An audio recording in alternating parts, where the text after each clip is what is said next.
So in today's video I'm going to show you how to build this simple desktop light stand as a beginner DIY project or as a way to make simple money. So material wise, this is once again extremely simple. Starting from the bottom and going upwards, what we've got first is basically a base for the lamp. This is a normal piece of plywood. It's about 15 centimeters by 18 centimeters. I've got 3 pieces of wood. They're the same length, same thickness. Now the idea of how this works will come to in a moment. Let me just show you. It will be put together like this with a swivel in the middle, obviously, a bolt that would be able to make this move. Viewing from the side, it would stand like this on the base. And on the base it will also be able to move like so. And the way it's going to move on the base is there's another piece of this wood and a shorter piece. I'm going to make a hole or a groove in the wood to insert this into, and then 2 of these pieces of wood will be either side of that one at the bottom like so, which will allow it also to rotate with a bolt through, and then once again this one on top between. So that is the main parts for the arm and the base of this whole thing. Moving along, I then took some thin plywood. This is about a 5 or 6 mil plywood, very thin. I made a bell shape cut out of it, more or less the shape of the bulb that would be coming into it. Cut 4 of these pieces, and these would then be glued together like so to give that bell effect almost, if you can see it. Make it stand on its own. It's going to be glued together quite square, and then in the end just another square piece of that's going to be glued on top. On the inside there will be a socket for the light bulb globe that's going to be on the inside, sucking at the bottom. The wires will come out the top, a normal switch, a plug on the end, and some wire for this whole setup. But putting that aside for now, we're first going to assemble this. I'm going to glue this together. I'm going to drill the holes for the groove in the base plate over here, and I'm going to also round over the edges of these planks to make them look a bit more smoother, and also maybe to give the effect of it rotating a lot smoother.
Okay, so now that I have put some wood oil on all these pieces, you'll see that all the pieces have been oiled, as well as the outside of this cup. I've glued it all together, glued this piece on top where the arm is going to attach to. I've drilled some holes in, 1 for the wire and 2 for the mount that's going to be for the globe itself. And on the inside I gave it a white coat of paint so that it's a bit more reflective of the light of whichever bulb you put in there. Okay, so let's start putting this together. Now, to put this thing together, the stand and the arm, what I'm going to use is I'm going to use a M6 bolt with some washers on it as well. And along with the M6 bolt, I'm going to use a lock nut as well, or a nylock, whichever you want to call it, of those two.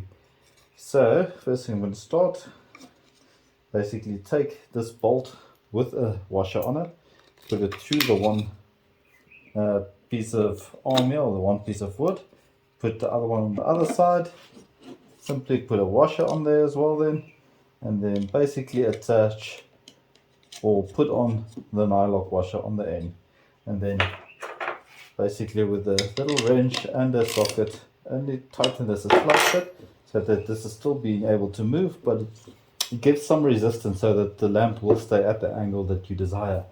And then this is a bit of a repetitive process, and then what next I'm going to do is I'm going to take a next arm like this, once again put a bolt with a washer through all three of them, and in the end put once again a washer with the nylock nut on the side, or the lock nut. Once again tighten it a bit, not difficult at all, and then that is basically what the stand or the arm looks like. So obviously the next step would be to attach the lamp on the top like that. If you put it on the side, you'll see it looks like that. So let me attach that one quickly. So adjust the camera a bit here so you can see a bit better. There we go. So once again, simply put a bolt with a washer through everything, through both of them, with another washer and the knock nut on the other side to keep them together.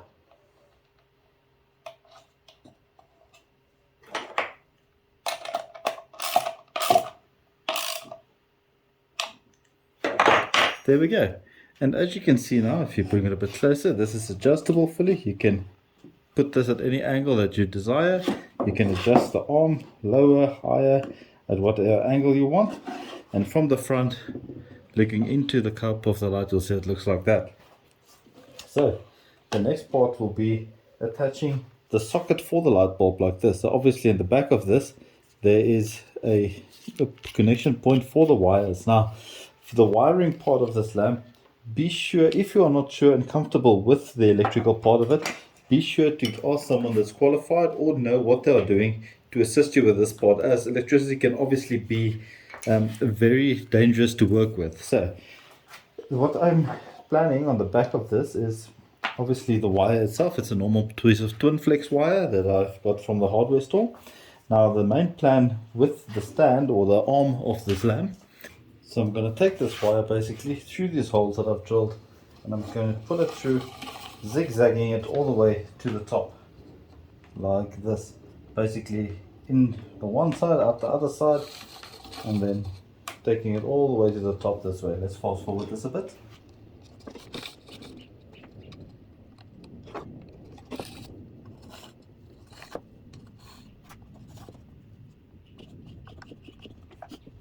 Okay, so once the wire has been zigzagged all the way through and it's sticking out the other end, next thing we're going to have to do is we're going to have to attach it to this light socket. So I'm going to open the end of the wire. You don't need any fancy tools for this. You can use a normal wire stripper or a side cutter, or even a scissor if you really want to. Really quite simple to do. Only going to bare the ends of the wire here, open them. It doesn't matter, since this has only got a live and a neutral part, it doesn't have a ground or an earth. You can connect these wires vice versa any way around and it would not matter into the plug like this.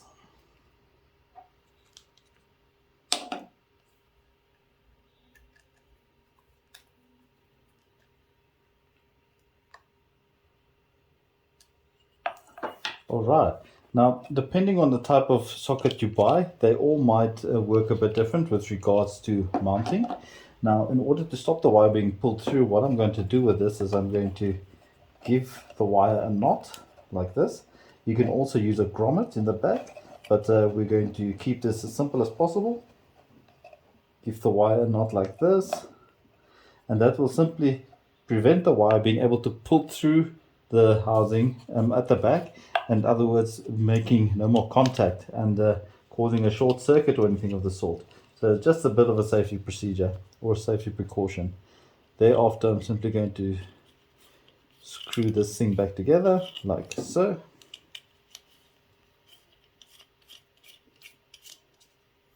And then this is basically going to be attached to the backside like this with the bolts and screws that I've already put into it beforehand.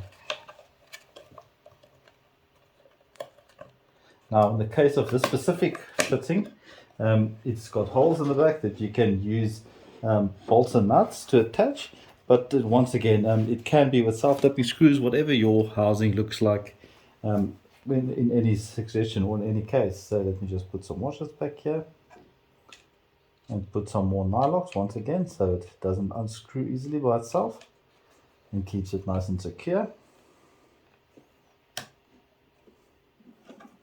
Like that.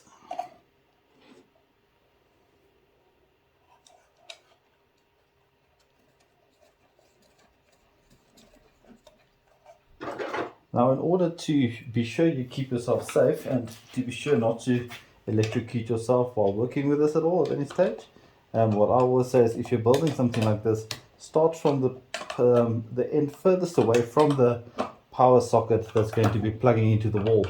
That way you would know that there is no electricity connected to anything yet, and you would be safer in that way and minimize the risk of being electrocuted in any way. Alright, so once that is inside, you can see it's inside like that. The socket has been connected. What I'm going to do now is I'm only going to slightly reverse feed the wires again so that it's a bit loose or a bit tight. That's a personal choice that you can make depending on the look that you're going for of your desk lamp stand. And in the end, basically that's what it's going to look like. The wire is fed neatly through. It's got a nice socket in there. Now in my case, I've got an LED bulb. It's very much more energy efficient. I'm going to plug that in there and it's going to look like that from the side like this. Obviously this can be adjusted height-wise and it's going to be quite easy. So in the middle of the wire, more or less where I want to put the switch, I've cut one of the two wires. Once again, I'm going to open the two ends of those wires that I've cut, and this is basically where I'm going to put the switch in. Now this is a normal switch that you buy from any hardware store or shop, normal on-off switch, nothing peculiar or complicated. And then on the inside of the switch there will be two contact points.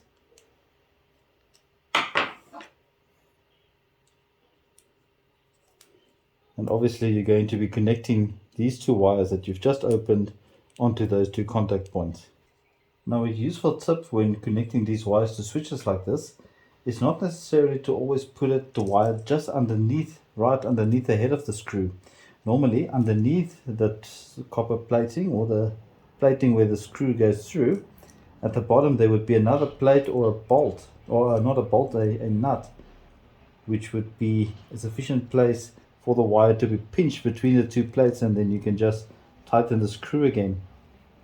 And that's a much more secure connection because at the top the head of the bolts might not properly attach to the two screws and it might not pinch it properly.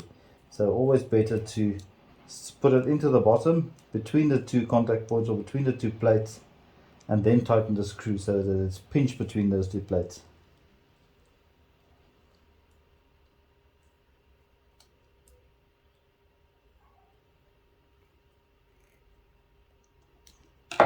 And that makes for a much more secure connection. In some cases, like in this one's case for instance, there is no space on the inside for the other wire, and the other end of the wire goes through on the outside. But once those two wires are connected, there's also pinching points inside the plug, so when you put the top part back on, you'll see that the wires are pinched on either side so they won't easily pull out at any stage either.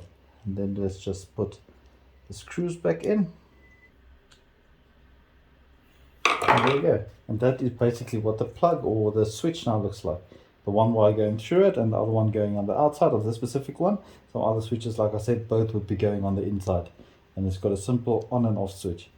So the next part would be for the end of the two wires, the end where the wall plug or the power outlet plug is going to be connected. Once again, clean those two wires. like so. And in in our country, in South Africa, we use this 3-pin plug. In a lot of other countries, you use only a 2-pin plug or a different style of plug. Once again, just be sure to connect the correct wires to the correct point on this plug. Once again, if you're unsure or not certain what you're doing, and since this is a dangerous thing to be working with, electricity, rather ask someone that is knowledgeable to give you a hand. Okay, let's have a look. Now, once again, on most of these plugs, there's also a pinching place in the beginning of the plug where the wires goes in that you have to loosen. Some of them have pinching points that you have to slide the wires in. And be sure to, once again, connect these to the right post or the right terminals inside of the plug. To, for instance, not confuse these two wires with the earthing point, which would also cause your power to trip or a power failure to occur because it's incorrect. You can also check, I'll put a video in the description as well, where I show you how to correctly wire a 3-pin plug like this, if you want to have a look at that. In this case, once again, it is a very thin wire and the pinching point is not very necessarily big enough. So in a case like this, another option is to do the same that I've done inside the light bulb fitting or fixture, and that's once again to make a knot in the wire to prevent it from pulling out. So then to make a knot in the wire like this, can be with the whole plug, like so. Put the knot on that end over there, and then put the pinching point back in place. And I'll show you in a moment why this is also effective or efficient. Well, probably not efficient, it's effective, it does work. So if the wire is too loose for the pinching point to hold it in the specific plug, the knot will prevent it from pulling out. Now, once again, when you close this plug, you'll see that the mounting points where the 2 screws from the outer side come through, be sure not to pinch the wire between those and the top or the lid of the plug. Put the plug back together, connect it, and as simple as that, that is basically done. We've got the light bulb, we've got the switch, and we've got the plug, and we've got the stand that we've built. So let's give it a test. I'm going to take this, plug it into my wall socket over there, and you can see it works. Light switch off, light switch on. As simple as that. A simple, easy way to do it. Completely safe, not stripping the power whatsoever, and it's given a nice efficient light. You'll see how nice the white paint reflects the light out as well. So if you like this project and you reckon this is a good idea to start a small little business, a DIY business, give me a thumbs up, and also leave your comments in the comment section below to see or to say what you would have done differently or maybe better, so we can all benefit from that. So until next time, thank you very much, guys.